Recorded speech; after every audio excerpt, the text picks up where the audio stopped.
L'occupation de Spire dure depuis plusieurs siècles maintenant. Les Aelfir ont, au prix de votre sang, assis leur pouvoir dans le territoire Drau et dans votre capitale, Spire. C'est une cité titanesque qui s'élève haut dans le ciel et qui prend racine profondément dans les mystères de la Terre. C'est une cité où se mêlent les Aelfir, qui sont les hauts elfes, les Draux, vous, les elfes noirs, les humains et d'autres étrangetés de la nature. C'est une cité vivante, grouillante, rampante, pleine de secrets. Depuis les premiers jours de l'occupation à Elfir, vous, les Draux, vous êtes organisés afin de mener la vie à vos envahisseurs.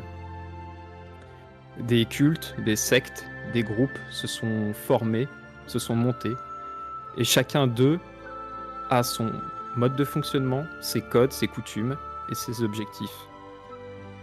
Vous, Draux, que vous êtes, vous avez tous rejoint un culte, le culte.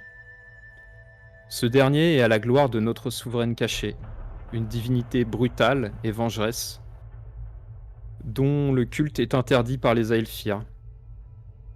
Appartenir à ce culte, à ce groupe, ou à toute forme de résistance est passible de mort. Vous êtes la résistance, Draux, contre les Aelfir. Et c'est sciemment que vous avez pris, ou que vous prenez, et que vous prendrez les risques nécessaires à la libération de votre peuple, de votre cité et de votre vie. Quelles qu'en soient les raisons, que ce soit pour plus de confort, pour voir vos frères vivre dans de meilleures conditions, ou tout simplement être libre. Drizen est votre supérieur au sein de cette cellule, et vous l'avez tous rejoint depuis quelque temps maintenant. Votre QG se trouve dans le quartier d'Ivoire, un ancien quartier richissime où pullulaient les ateliers et les marchands d'ivoire. Maintenant, l'endroit a perdu de sa superbe et est partagé entre Spire d'en haut et Spire d'en bas. Vous avez tous aujourd'hui rendez-vous dans votre QG, cette ancienne cathédrale qui a été réhabilitée en chambre de Caron, la divinité dont Drizen est fou. Et cette cathédrale est devenue votre point de chute aussi pour votre cellule. On est dans Spire et vous vivez une journée assez banale. Vorn, tu es un Draux qui fait partie de la Haute. Tu côtoies des Aelfir tous les jours. Tu es le servant de l'une d'elles, une Aelfir très puissante qui siège au Conseil, le Grand Conseil qui gère Spire. À quoi ressemble une journée type pour Vorn ? Des journées types, il y en a très peu. Les jours se suivent mais ne se ressemblent pas quand on est au service de madame. C'est une Aelfir issue d'une longue lignée, d'une noble famille, qui représente des intérêts puissants et qui est l'une des décisionnaires du Haut Spire. Je l'accompagne dans quasiment chacune de ses démarches. Représentation, négociation, dîner. Et puis bien sûr les réunions du conseil. Alors je n'interviens jamais directement lors de ses conseils. Je me tiens bien à ma place derrière, avec ses autres oiseaux, puisque c'est le nom qu'elle donne à ses plus proches conseillers et ses servants intimes, ses suivants. Il m'arrive parfois de lui faire glisser des billets, qu'elle lit parfois. Mais madame a un visage plus cruel, comme tous nos oppresseurs. Et j'ai souvent été témoin de choses que je ne préfère pas évoquer devant tout le monde.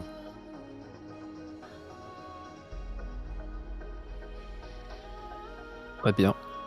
Livia, idole du Spire d'en haut, à quoi ressemble l'une de tes journées types si tu en as?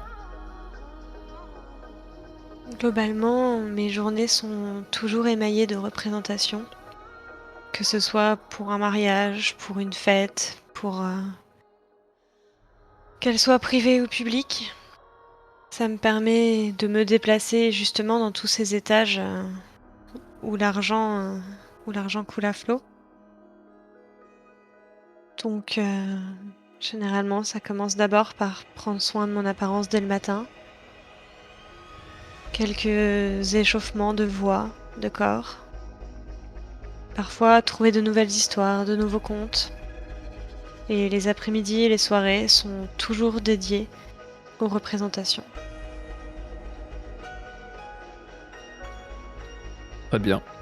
Indra, toi, voltigeuse qui parcourt Spire en long, en large et en travers avec tes cordes, à quoi ressemble une de tes journées?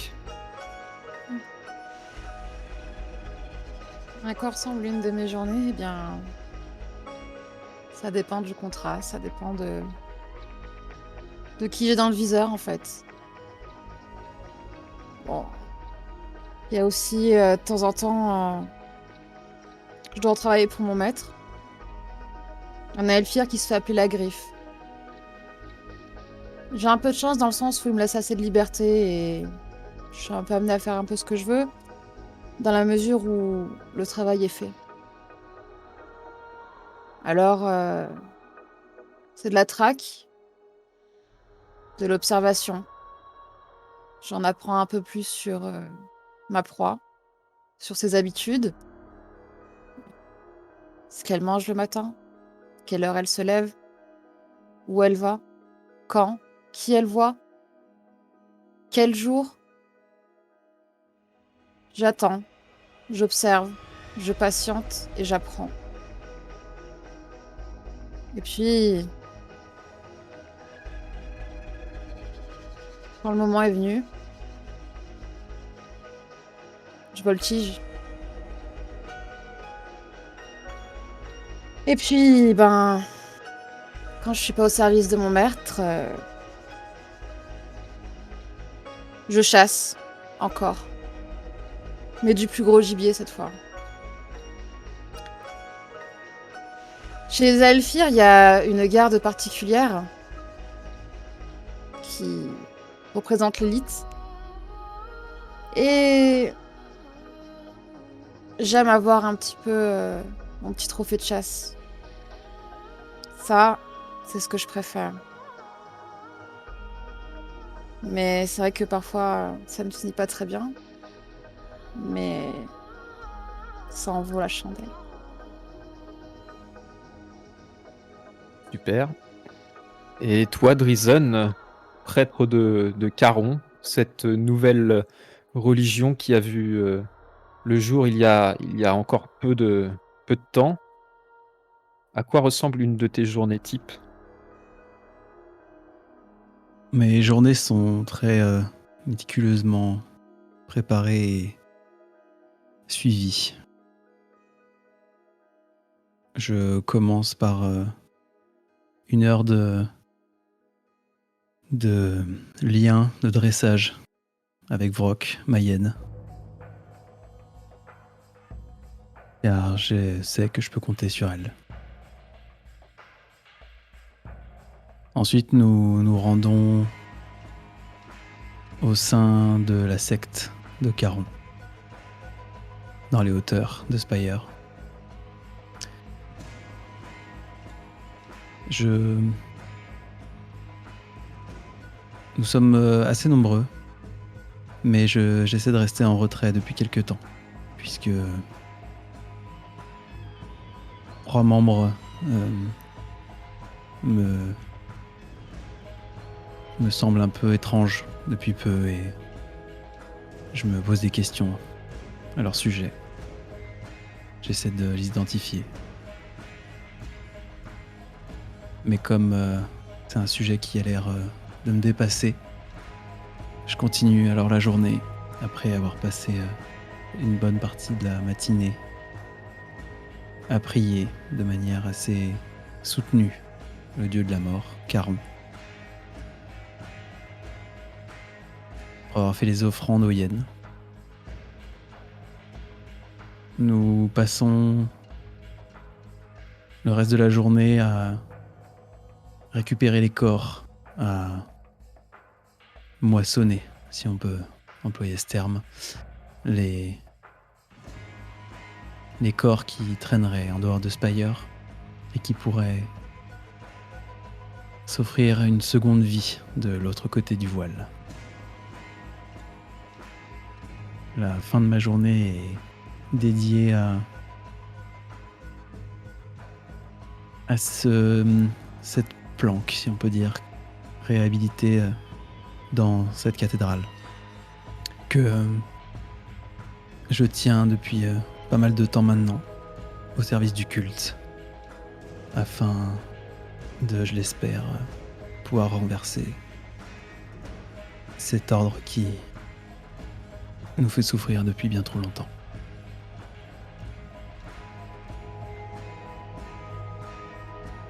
Vous vivez tous presque une journée banale, ou du moins qui ressemble à celle que vous venez de le décrire.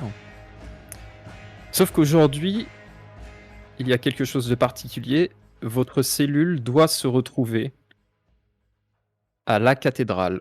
La cathédrale se trouve dans le quartier d'Ivoire. Vous savez où elle est. Vous savez que votre chef, Drison, vous y attend. Après votre journée, vous partez en direction de cette dernière. Et est-ce que vous vous retrouvez avant les autres, ceux d'en haut? Est-ce que vous y allez ensemble? Est-ce que vous y allez séparément? Par quel moyen? Comment vous y allez? Vorn, si tu veux commencer. Bien sûr. Alors moi, malheureusement, et nos relations sont peut-être un peu tendues avec Drison à ce sujet, je ne suis pas le drôle le plus fiable de la cellule. De par mes engagements, il se trouve que parfois j'ai beaucoup de mal à me libérer. Et quand j'arrive à me libérer, j'ai très peu de temps libre, où je ne suis pas demandé et attendu ailleurs, et ou surveillé. Donc je vais arriver pile au moment, et je vais partir quand il faudra. Donc justement, non, moi je ne traîne pas, je suis déjà occupé ailleurs, en train de terminer des petits dossiers, en train de donner des consignes, et de faire en sorte que tout se passe bien à mon retour et que personne ne remarque ma petite absence. Ok. Livia, toi, même question. J'ai eu un peu de mal à quitter les lieux ce soir. La foule était dense et c'est difficile de partir sans un au revoir, sans un geste et surtout sans se faire remarquer. Alors j'ai pris le temps, ce qui fait que je suis légèrement en retard. Mais au moins, je pense que personne ne m'a suivi. Et c'est globalement ce qui m'importe tandis que je fais des détours dans les ruelles de Spire pour essayer d'arriver le plus discrètement possible. Très bien. Notre voltigeuse, toi, comment tu y vas? Est-ce que tu y vas seule, accompagnée? Comme très souvent, j'y vais seule. J'ai plus ou moins l'habitude d'aller rendre visite à Driz. Donc rien de plus normal en fin de compte.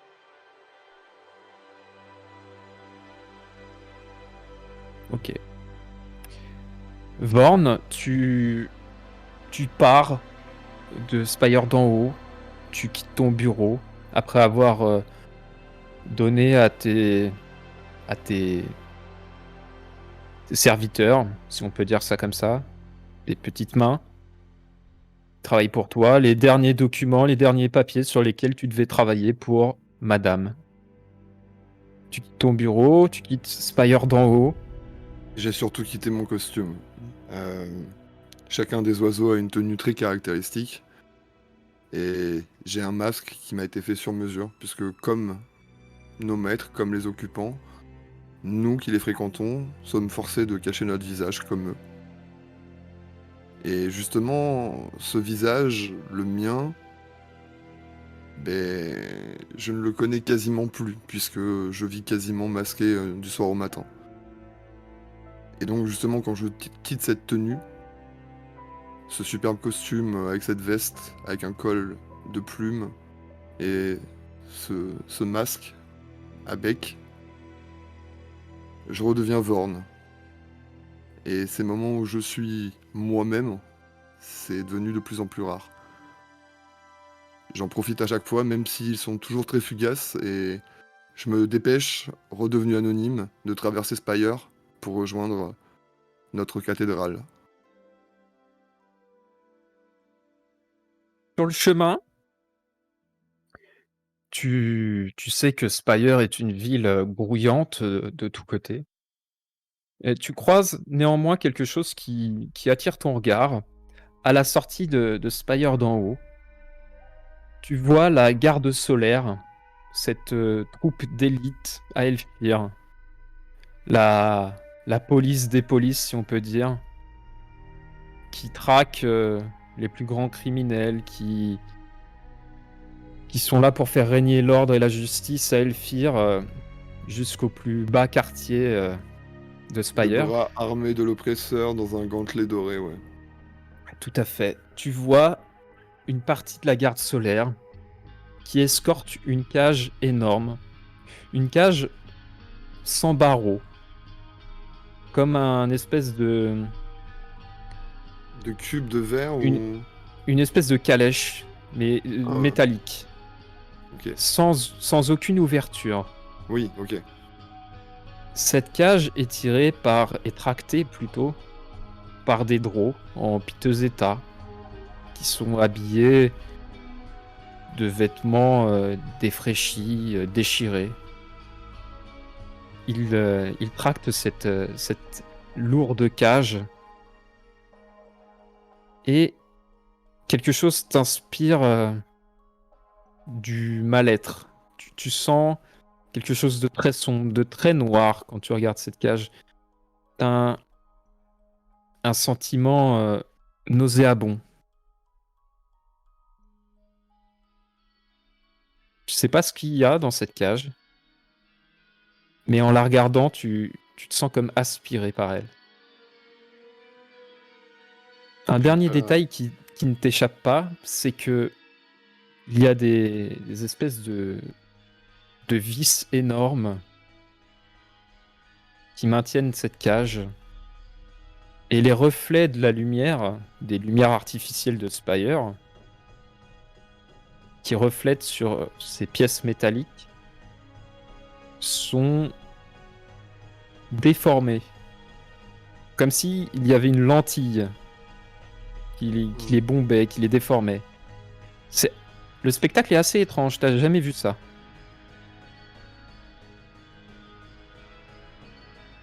Est-ce que je vois vers où elle se dirige à peu près comme quartier ou quel itinéraire elle va prendre? Vu la direction qu'elle prend, tu penses qu'elle va rejoindre le quartier général de la garde solaire. Mhm. Et potentiellement... Ils sont escortés par des gardes solaires, mais il n'y a pas d'autres emblèmes distinctifs sur le métal. Non, elle est vraiment très épurée. Tu vois juste que c'est du métal qui a été martelé, façonné, etc. par les usines. Et de manière hermétique, quoi, sans ouverture. Exactement. Et la direction indique plutôt QG de la garde solaire slash la grande prison. Ok, très bien. Bah écoute, effectivement, c'est assez marquant, c'est pas tous les jours qu'on voit ce genre de convoi, donc j'essaie de mémoriser tout ce que je vois et d'essayer de comprendre. En tout cas, je garde ça comme info. C'est toujours utile d'avoir les yeux et les oreilles ouvertes dans Spire ou à ses alentours, Tout à fait. peu importe les étages. Livia, tu quittes Spire d'en haut aussi. Tu te camoufles, tu te faufiles parmi les ruelles. Tu te dissimules. Tu te balades. Tu observes un peu la vie. Et toi, tu es habitué à la vie fastueuse et les beaux quartiers de Spire d'en haut. Malheureusement, la cathédrale se trouve dans le quartier d'Ivoire. Et tu y vois des choses déplaisantes. Des choses que tu aimerais oublier. Et qui peut-être t'ont rappelé pourquoi tu as rejoint ce culte. Alors que tu allais à la sortie de ton quartier, tu vois un Aelfir avec un masque magnifique qui lui couvre pratiquement tout le visage, symbole de sa haute autorité dans la hiérarchie Aelfir. Et il est accompagné d'une escorte. Tu le vois qui se rapproche d'un drô qui mendie au sol. Et assez rapidement, cet Aelfir va jouer avec ce drô. Il va commencer à l'humilier publiquement, en lui demandant de se marquer la peau avec des mots dans sa langue pour dire que il est sans valeur, c'est qu'un moins que rien. Et tu vois l'Aelfir qui tend de sa main quelques piécettes et qui joue avec lui. Alors, tu les veux, hein? Tu les veux? Si tu les veux, il va falloir jouer. Tu vois cette scène, tu t'arrêtes quelques instants. Qu'est-ce que tu fais? Tu reprends ta route, tu fais autre chose. Je me suis dissimulée dans l'ombre du bâtiment voisin. Dissimulée derrière mes voiles noirs pour essayer de passer inaperçue. Et j'aurais pu continuer ma route, mais en réalité je reste là de longues minutes sans intervenir. Qu'est-ce que je pourrais faire de toute façon? Je regarde la scène comme si ça allait changer quoi que ce soit. Comme si ça allait changer quoi que ce soit pour mon frère qui est en train de se faire humilier. Mais je reste silencieuse, cachée. J'essaye juste de repérer qui est cet Aelfir. Tu observes de bonne distance. Tu essayes de te concentrer sur son masque, sur les ornements qu'ils peuvent avoir, en essayant de détourner un peu le regard de ce pauvre drô qui se fait malmener. Tu l'entends toujours, cet Aelfir qui dit « Allez, allez, tu les veux ces piécettes, hein? Allez, maintenant danse pour moi. Voilà, oui. » Tu l'observes et tu vois que cet Aelfir a son masque qui a comme des bois de serre, des petits bois de serre qui partent comme ça, un peu comme des racines. Tu as déjà vu ce genre de masque? Ils sont assez typiques d'une famille, d'une grande famille de marchands Aelfir qui vivent dans les beaux quartiers. Et pendant plusieurs minutes, cet Aelfir va humilier ce drô et au dernier moment, il va reprendre ses pièces et partir en ricanant. Indra, tu pars en direction de la cathédrale et tu transportes avec toi un petit paquet qu'on t'a confié et que tu dois remettre à quelqu'un qui doit vous retrouver à la cathédrale. On t'a donné pour mission de ne pas regarder ce qu'il y avait dedans. Ça Mhm. t'est déjà arrivé de faire un peu coursier pour le culte ou d'autres gens, même si c'est pas ce que tu préfères. Tu as donc ce petit paquet. Et comme tes camarades, tu vas voir une scène qui va te briser le cœur ou peut-être te l'emplir de rage combative. Alors que tu traverses les allées avec la dextérité des voltigeurs, tu vois un Aelfir accompagné par 2 jeunes drôles, sûrement qui sont en fin de corvée, des jeunes adultes. Au détour d'une ruelle, tu vois un groupe assez large de drôles, habillés de capuches, armés de bâtons, de tiges métalliques. Tu vois le guet-apens qui se prépare. Le groupe de jeunes drôles va sûrement attaquer la Elfire et ses 2 compagnons. Est-ce que tu fais quelque chose en particulier ou est-ce que tu laisses couler? Ils sont proches de moi ou pas? À toi de me dire. Est-ce que tu es plutôt dans les hauteurs en tant que voltigeuse? Est-ce que tu es plutôt au sol? Tu me dis comment t'es placé.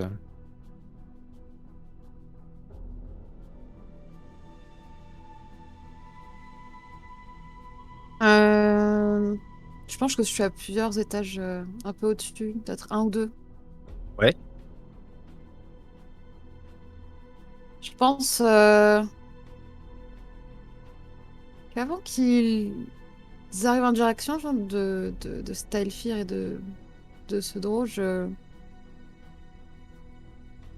vais juste descendre devant eux, avant qu'ils s'approchent davantage. Tu fais barrière de ton corps. Tu t'interposes entre eux et leur future cible. Mm. Ils sont surpris. Mais, mais qu'est-ce que vous faites là? Et vous, qu'est-ce que vous faites? Tu vois que celui qui a pris la parole en premier a le regard un peu fuyant. Il te regarde pas. Il essaye de voir un peu derrière toi, voir comment avance la Elfire et ses deux corvéables. On fait rien là. Ça tombe bien. J'ai vu une patrouille de garde solaire pas très loin. Ça aurait été Quoi? dommage. Ouais. Il y a la patrouille solaire dans le coin? J'ai vu une petite patrouille. Putain. Ils sont par où? Si vous faites demi-tour, vous devriez ne pas les croiser. Et je pense qu'il vaut mieux, non? À l'avenir, Ouais. si vous avez de ce genre de motivation, soyez un peu plus précautionneux sur ce que vous voulez faire. Faut bien préparer ces méthodes.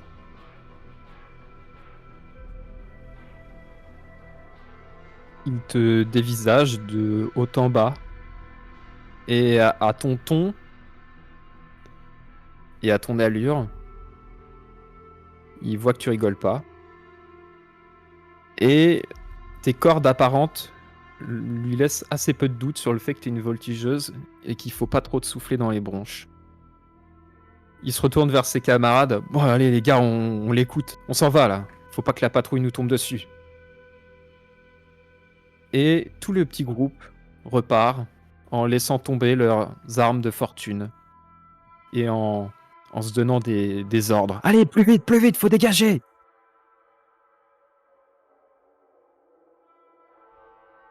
Je donne un petit coup de pied dans ce semblant d'arme. Je peux examiner un peu plus de quoi ça s'agit. Exactement comme arme de fortune. C'est vraiment pas grand chose, c'était des espèces de tuyaux, des bouts de tuyaux, des bouts de bois. C'était des armes contendantes, juste vraiment pour taper des gens, quoi.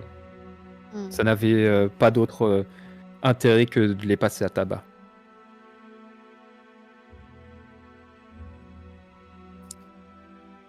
Bon, il y a toujours un pack à livrer, donc je reprends ma route vers la cathédrale. Et tu reprends ta route. Toi, Drizen, tu es à la cathédrale. Tu as fait ta journée. Tu t'es occupé de ta hyène.